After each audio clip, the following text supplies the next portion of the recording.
അപ്പോൾ ഇന്നത്തെ വീഡിയോ എന്തെന്ന് പറഞ്ഞാൽ ഒരു മൊയിനയിൽ നിന്ന് അങ്ങനെ വലിയ രീതിയിൽ മൊയിന കൾച്ചർ ഉണ്ടാക്കാവുന്നതാണ്.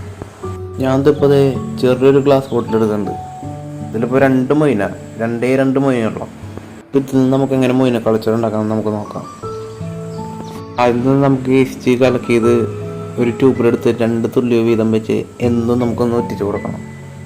പിന്നെ നിങ്ങൾ ഈസ്റ്റ് വാങ്ങുമ്പോൾ നല്ല ക്വാളിറ്റിയുള്ള ഈസ്റ്റ് വാങ്ങാൻ നോക്കുക. അപ്പോൾ ഇപ്പോൾ ഈസ്റ്റ് ഒഴിച്ച് കൊടുക്കുമ്പോൾ നമ്മൾ ഒരു ഇളം ചൂട് വെള്ളത്തിൽ ഈസ്റ്റ് കലക്കിയിട്ട് കുറച്ച് നേരം വെയിറ്റ് ചെയ്തിട്ട് അത് കുറച്ച് ഒഴിച്ച് കൊടുത്താൽ മതി. അധികമായ അത് നമ്മുടെ മൊയിനൊക്കെ ചത്ത് കൾച്ചർ ക്രാഷാകാൻ സാധ്യതയുണ്ട്. അപ്പോൾ വളരെ കുറച്ച്. ഇപ്പോൾ ഇത് നമ്മുടെ 3ാമത്തെ ദിവസമാണ്. അപ്പോൾ ഇതിൽ കുറച്ച് മൊയിന പെറ്റി പെരുകിയുണ്ട്. ഫോക്കസ് കിട്ടുന്നില്ല, ഒരു മിനിറ്റ്. ഇപ്പോൾ കാണാൻ പറ്റുമെന്ന് തോന്നുന്നു.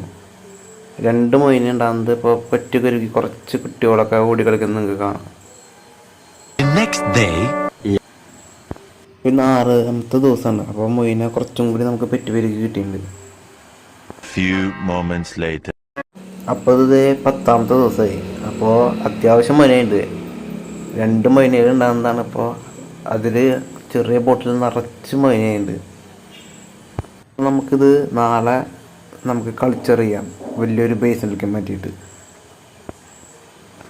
അപ്പോൾ അതേ നമ്മൾ ചെറിയൊരു ബേസിനിലേക്ക് മാറ്റിയിട്ടുണ്ട്. ബേസ് എന്ന് പറയാൻ പറ്റില്ല, ഒരു ബക്കറ്റിലേക്ക്. ഇസ്റ്റ് കൊടുക്കുമ്പോൾ എപ്പോഴും സൂക്ഷിച്ച് കൊടുക്കാൻ നമ്മൾ ആദ്യം പറഞ്ഞ പോലെ തന്നെ കുറച്ച് കൊടുക്കുക. അപ്പോൾ ഇതുപോലെ തിരിച്ചാലും കുഴപ്പമില്ല കേട്ടോ.